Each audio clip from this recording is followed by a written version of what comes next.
Okay, so tell me again about the hash bar. Okay, what you want to know? Hash is legal now, right? Yeah, it's legal, but it ain't 100% legal. I mean, you just can't walk into a restaurant, roll a joint and start puffing away. 1990, le premier film live-action Tortue Ninja sort en salle. Au montage, on retrouve une équipe de 3 personnes, 2 hommes et une femme, Sally Minky. La même année, un vidéoclub de Californie perd un de leurs meilleurs vendeurs, un passionné de cinéma du nom de Quentin Tarantino. La raison de son départ, la réalisation d'un long métrage avec pour tête d'affiche Harvey Keitel. Il recherche une monteuse. Selon lui, une femme serait plus à même de monter son premier film. Le job est mal payé, mais promet un grand succès. Reservoir Dogs sort alors en 1992, le montage est signé Sally Minky. Ensemble, ils vont inventer le style Tarantino, une technique de montage basée sur le sampling et la reproduction de séquences qui ont marqué le réalisateur. Apprendre des influences, les goûts musicaux et le sens du rythme de Tarantino, telle est la mission de cette future grande monteuse. Tarantino préfère copier plutôt qu'imiter, l'exigence est alors stratosphérique et pousse Sally à se mettre au niveau des plus grands du milieu. Depuis les années 90, la mode est à la déconstruction scénaristiques, narratives et temporelles. Sûrement la faute à Avid et l'apparition du montage numérique. Mais dans le cas de Tarantino, qui monte ses films sans aide du numérique, cette déconstruction n'a rien d'un test, ni d'un coup de chance, mais se construit bel et bien dès l'écriture.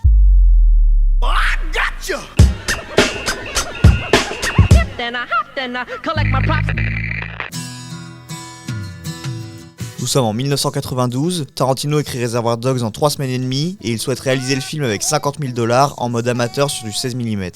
L'argent provient de la vente du script de True Romance et de la participation de ses amis, notamment le producteur Lawrence Bender, qui devait d'ailleurs interpréter Eddie Cabot dans ce film amateur. Par le jeu du destin, Lawrence Bender arrive à faire voyager le script jusqu'aux mains d'Harvey Keitel, qui lancera véritablement la production et qui coproduira le film. 1 500 000 $ sont alors mis sur la table pour produire Reservoir Dogs.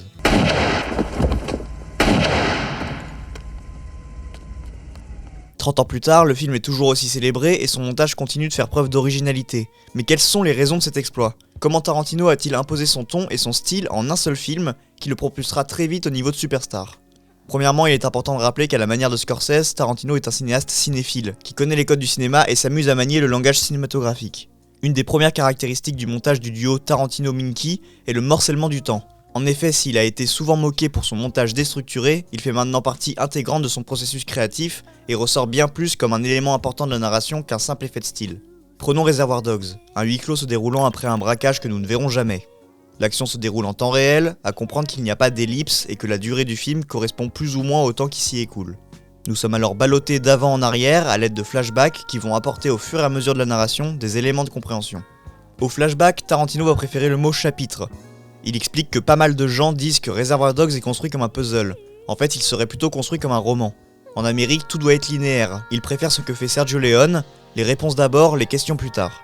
Comme dans les romans, il n'y a pas de flashback dans Reservoir Dogs, mais des chapitres. Il y aura ainsi autant de chapitres que de visions du film, et donc que de personnages centraux à l'histoire. Une temporalité principale servira de repère, l'après-casse. Toute autre temporalité ne pourra être qu'antérieure à celle-ci, ce qui rend la lecture assez simple et ce que Sally Minky approfondira plus tard pour complètement distordre le temps sans se soucier du passé et du futur. L'importance de la déstructuration du montage est ici cruciale, voire nécessaire pour garder l'intérêt du film intact. Il y aurait peu d'intérêt à montrer un film de braquage sans braquage si l'on assistait à une chronologie logique. Ici on renforce le mystère, nous sommes des spectateurs actifs là où nous serions seulement passifs avec une narration linéaire qui nous aurait révélé tout ce que nous devions savoir. L'originalité de la construction de Reservoir Dogs réside dans sa capacité à ne nous livrer que certaines informations au fur et à mesure de la narration. En supprimant la séquence de braquage, Tarantino déroge déjà aux règles de films de casse classiques. Mais en plus, cette pirouette lui permet de construire la scène par le dialogue. On nous raconte ce qu'il s'est passé par la narration et non par l'image. Tarantino, c'est un spectateur avant tout, et il veut que nous-mêmes nous passions derrière la caméra. C'est ainsi qu'il laisse volontairement des trous que nous devons combler nous-mêmes, imaginer ce qu'on ne nous montre pas. Sally Minky compare son expérience de montage sur Reservoir Dogs au montage d'un documentaire, qui consiste à créer une impression de moments uniques et continus à partir d'une multitude de moments pris ça et là. Prenons la scène d'introduction du film. Un plan circulaire autour d'une table regroupant tous les protagonistes. Le son apparaît avant l'image, les personnages discutent sur le carton d'introduction, ce qui constitue déjà une transgression en soi. Tarantino nous montre qu'il se fiche des codes établis et qu'il se permet de jouer à sa guise avec le montage du film. Let me tell you what Like a Virgin's about. It's all about a girl who digs a guy with a big dick. The entire song. It's a metaphor for big dicks. No, it ain't. It's about a girl who's very vulnerable. She's been fucked over a few times, and then she meets a guy who's very sensitive. Time out, Green Bay. Tell that fucking bullshit to the tourists. Toby? Who the fuck is Toby? Like a Virgin's not about some sensitive girl who meets a nice fella. That's what True Blue's about. No, granted, no argument about that. Après un long plan tournant autour de la table, le rythme s'accélère. Le caractère de chaque personnage nous est présenté au fur et à mesure, mais Sally Minky prend soin de nous montrer les réactions des protagonistes plutôt que celui qui parle. On nous place en tant que spectateur là où quasiment aucun film ne l'avait fait auparavant. On nous montre une discussion de pop culture entre gangsters, des personnages qui auparavant n'étaient présentés que d'une manière triomphale et sérieuse. Tarantino nous montre donc par sa narration et par son montage que ces gangsters jouent aux gangsters. C'est le but d'un des deux univers cinématographiques de Tarantino, The Realer Than Real Movie Universe, qu'on appellera plus vrai que nature pour des raisons évidentes. Sans trop approfondir le sujet, il faut savoir que Tarantino place ses films dans deux catégories, plus vrai que nature donc et le Movie Universe. Plus vrai que nature montre des personnages qui s'imaginent dans la peau de leurs personnages, ils vont au cinéma, s'inspirent de la pop culture, et ne sont pas réellement des personnages de cinéma. Le Movie, quant à lui, nous présente de vrais personnages de cinéma qui évoluent dans un monde bien moins réaliste que le nôtre. C'est le cas de Kill Bill ou Boulevard de la Mort. Dans cet univers, le genre de gangster de Reservoir Dogs joue au Parrain ou à Scarface, mais ne sont en réalité que des citoyens prétendant être de la trempe d'un Tony Montana. Et là est toute la différence dans le traitement des personnages chez Tarantino, et cela influe fatalement sur son montage. Le montage agit comme un narrateur, les questions du présent sont répondues immédiatement par des flashbacks, comme si Sally Minky dialoguait directement avec le spectateur. C'est une idée qui est présente avant même le tournage. En effet, travaillant avec un matériel analogique, les tentatives de restructuration du récit a posteriori du tournage seraient bien plus complexes pour Tarantino. Que ce soit d'un point de vue technique ou même artistique, recomposer un film dans le désordre après coup serait peu pertinent. Ainsi, Reservoir Dogs, comme tous les autres films de Tarantino, sont écrits directement dans le sens de la narration. Chaque flashback est précisément étudié et placé dans la diégèse pour une meilleure compréhension du récit.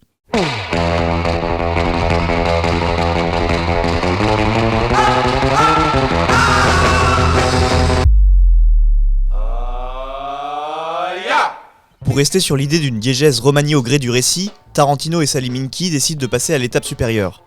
Là où le montage apportait de nombreux points de vue dans Reservoir Dogs, mais en se contentant uniquement de voyages dans le passé, Pulp Fiction nous montre aussi bien des événements passés que futurs.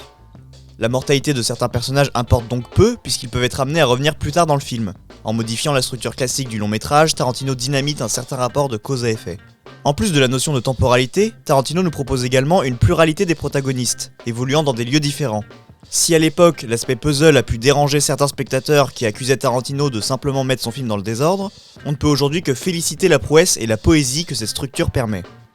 En effet, si on observe attentivement l'enchaînement des différents chapitres, ce qui constitue déjà une réminiscence du style du montage tarantinesque, on se rend compte qu'une logique y est appliquée. Si les 4 étapes étaient appelées respectivement A, B, C et D, l'enchaînement pourrait s'expliquer de cette façon. A, B, C, D, C, B, A. Le segment D servant de pivot à l'histoire.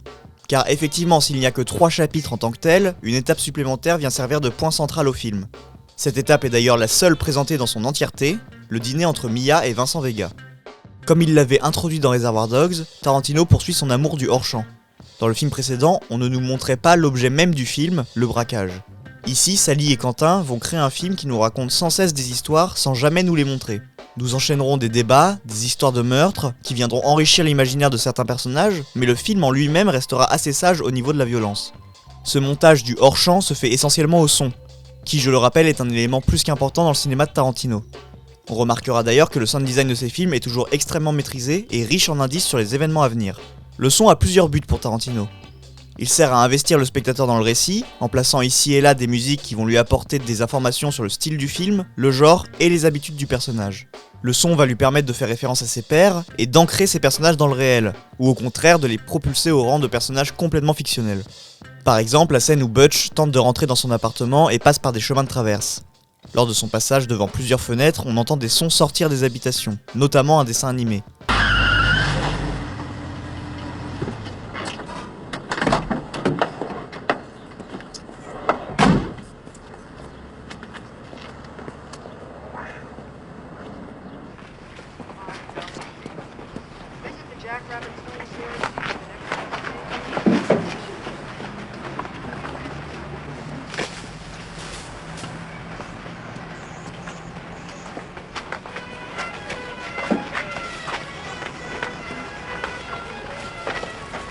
Nous retrouvons la même chose plus tôt lorsque Vincent et Jules montent dans l'immeuble de leur victime.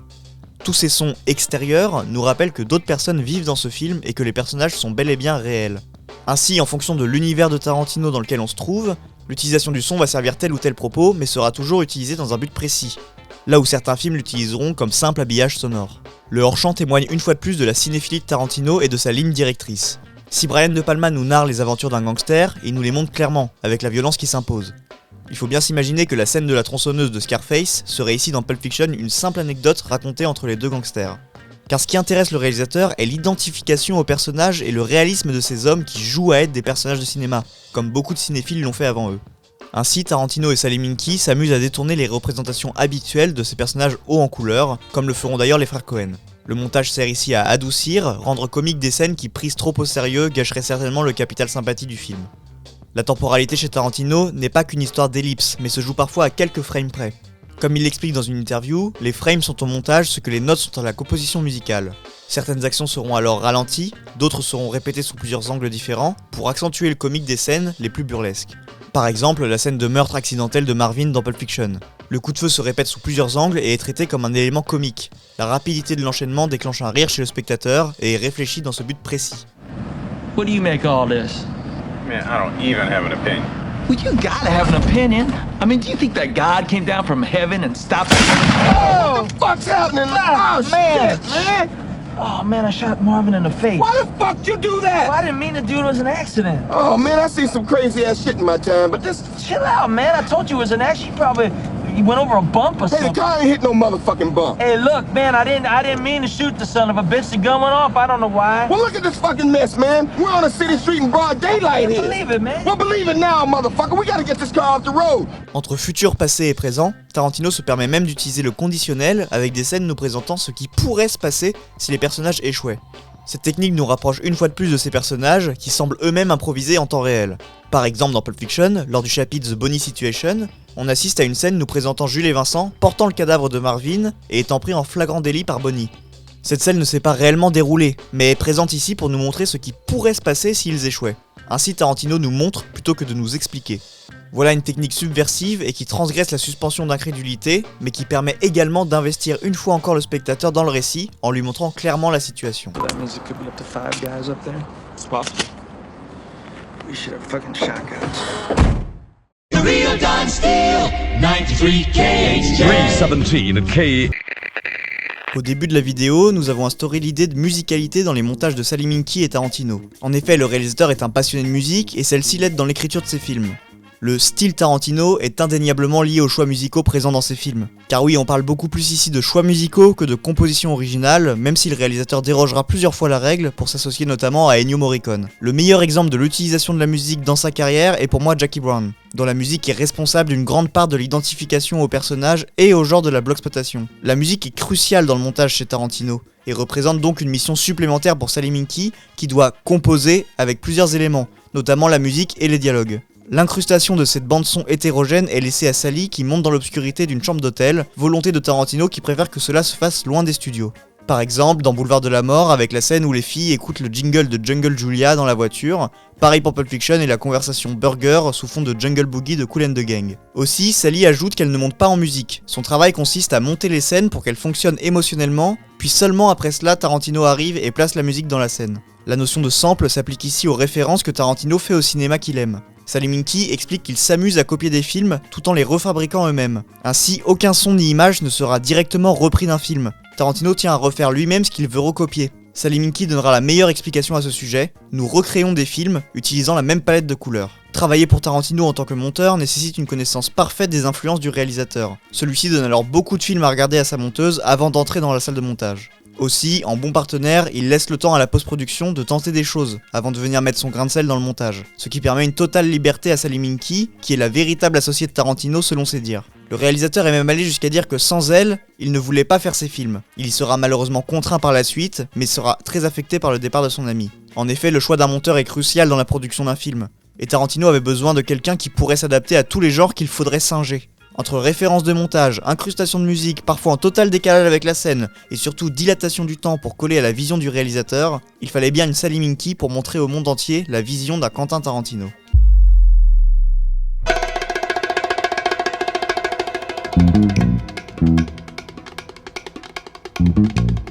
Pour montrer plus en détail le style Tarantino et surtout montrer comment il amène sa vision et sa patte tout en reprenant les idées d'autrui, analysons le cas d'une de ses œuvres, plus courte que les autres, The Man from Hollywood. Ce court-métrage fait partie d'un film à sketch regroupant Robert Rodriguez, Alison Andress, Alexandre Rockwell et donc Quentin Tarantino, et il reprend ici le script d'un épisode de la célèbre série Alfred Hitchcock présente, The Man from the South. Dans l'original, dont le scénario est inspiré de l'histoire éponyme de Roald Dahl, un personnage interprété par Steve McQueen va être entraîné dans un pari risqué. Un homme riche lui propose d'allumer 10 fois d'affilée son Zippo contre l'acquisition d'une décapotable. En échange, s'il échoue, l'homme riche lui coupera le petit doigt. Le climax viendra faire retomber tout le stress de l'épisode, la femme de l'homme riche arrive au 6ème coup de briquet et stoppe le pari en expliquant que son mari est un professionnel de ce genre d'arnaque et qu'il ne possède même pas la dite décapotable.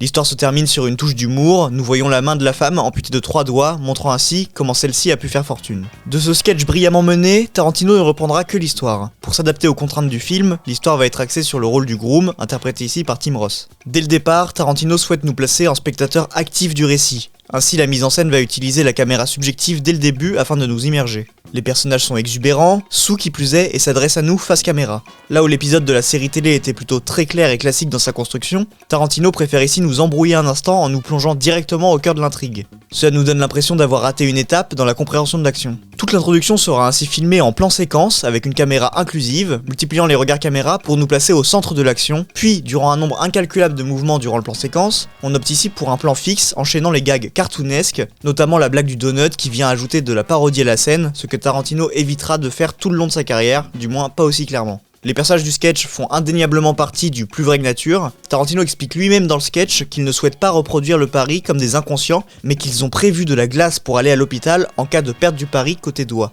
First of which is being the fact that I'm not like Peter Lorre in that TV show. I'm not some sick fuck traveling the countryside collecting fingers. Alright, you know, we're all buddies here. No one wants Norman to lose his finger. We just want to chop it off. You know, if fate doesn't smile on old Norman, we'll put that fucker on ice, whisk it right to the hospital where in all likelihood they'll be able to sew it right back on. Well, hopefully, sir. Tarantino veut ici montrer les enfants décadents d'une génération de cinéphiles, ces jeunes adultes sont ivres, semblent avoir de l'argent à ne plus savoir quoi en foutre, et en sont réduits à refaire ce qu'ils ont vu à la télé dans leur enfance. Le montage accélère en nous gratifiant d'un insert sur un magazine représentant la voiture dont il est question dans le pari. Même s'il n'y a pas de déstructuration temporelle en tant que telle, Saliminki joue avec le rythme du montage et accélère celui-ci à mesure que le moment du climax s'approche. La fin sera très brutale et comique, le sketch atteint alors le paroxysme du burlesque et se résout en 2 secondes après nous avoir mis l'eau à la bouche quant au pari. Le montage est ici réfléchi pour atteindre ce dénouement comique. Toutes les astuces et techniques de montage ont été utilisées dans le but précis d'instaurer une tension et de dynamiter cette même tension en quelques secondes. Cette idée de montage s'appelle l'anticlimax. Elle consiste à créer toute une série d'événements menant à une fin censée être épique, mais qui sera finalement décevante. Ici, le but est évidemment comique et parodique, mais permet aussi à Tarantino d'inclure ses personnages dans son univers réaliste. La démonstration de l'univers de Tarantino est ici claire, The Man from Hollywood est l'anti-Man from the South, ou Man from Rio, c'est selon, qui représenterait pour le coup le Movie Universe. Le montage est essentiel dans ce sketch car il est garant de la bonne compréhension du spectateur. En effet, l'important ici est de construire la narration par gradation jusqu'à ce fameux anti-climax révélateur du style Tarantino.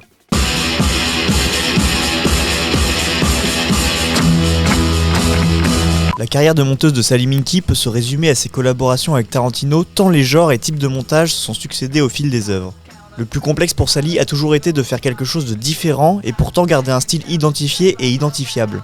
Après Pulp Fiction, Sally suivra Tarantino sur Jackie Brown et Kill Bill, 2 œuvres majeures conservant le style déjà instauré dans les 2 premiers films du cinéaste. Kill Bill fut pour Sally un nouveau défi car se divisant en 2 films au style drastiquement différent, il fallut savoir changer de vision en peu de temps. Mais le véritable défi de montage posé par Quentin Tarantino fut indéniablement Boulevard de la Mort. Car si Sally était habitué à recopier les styles de montage de certains films cultes pour Tarantino, qui ne supportaient pas la simple référence, celle-ci a dû faire pour Boulevard de la Mort exprès de mal monter. Pour rappel, Boulevard de la Mort est un projet en collaboration avec Robert Rodriguez, une œuvre hommage au film Grindhouse, des films à petit budget diffusés en double séance dont Tarantino et son homologue raffolent. Le film a d'ailleurs plusieurs versions, une version cinéma individuelle que nous analysons, mais également une version plus courte, collée à Planète Terror et entrecoupée de fausses bandes annonces. Ainsi, pour reproduire fidèlement ce genre de film, il fallait un effet de pellicule abîmée, de fausses prises conservées, des sauts dans l'image, des manques de bobines et autres artifices qui pourront que rendre meilleur le subterfuge. Et la réussite est totale. Même s'il reste aujourd'hui encore le film de Tarantino le moins aimé, à tort, Boulevard de la Mort est une œuvre brillante et bluffante par sa reproduction d'un type de cinéma particulier, permis par le montage virtuose de Saliminki. Celle-ci a dû, en plus de s'auto-saboter avec brio, monter 2 fois le même film, car oui, après avoir joué avec la temporalité, Tarantino propose la carte de la répétition et nous joue 2 fois la même partition avec un axe différent. Une prouesse de montage qui s'explique par la symbiose parfaite entre la monteuse et son réalisateur. Un duo qui enchaînera les chefs-d'œuvre jusqu'à la mort accidentelle de Sally Minky en 2010. Cette amitié avec Tarantino sera ponctuée des fameux « Hi Sally » que le réalisateur lançait à la caméra tout le long des tournages. Look into the camera and tell my lonely editor stuck in Los Angeles that's in a room all by herself. Hello, her name is Sally. Hello, Sally. And welcome to Happy First Day. And happy first day. Now all together, go. Hello, Sally, and happy first day.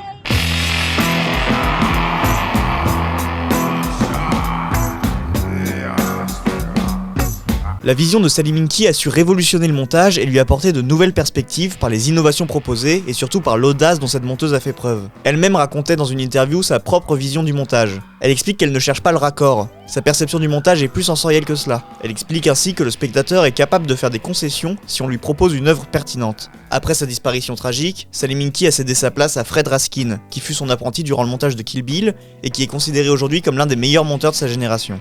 Depuis 2010 et la mort de Sally, les techniques de montage ont évolué. Tarantino travaille dans un univers hybride entre analogique et numérique, filmé en 35 mm et monté sur Avid. Le montage chez Tarantino reste sacré, aussi il souhaite conserver la liberté de son monteur comme au début de sa carrière. En revanche, le montage commence désormais en même temps que le tournage, ce qui ne se faisait pas durant les premiers films du réalisateur. Comme l'explique Raskin, Tarantino tourne en 35 mm, puis la pellicule sera scannée en 4K, puis convertie en DNX HD afin de les monter dans Avid. Une fois le montage de chaque séquence validé, un assistant envoie le tout au labo pour qu'il soit reproduit en analogique. Ainsi, le cinéma s'adapte et se métamorphose en fonction de la narration. Les codes se transgressent au profit de l'expérience cinéma, si chère à Tarantino.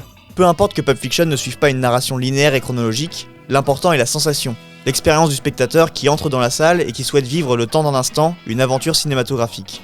Aujourd'hui, Sally Minky n'est plus, mais son style, sa patte et surtout son audace resteront à jamais gravés dans l'esprit de ceux qui font et aiment le cinéma.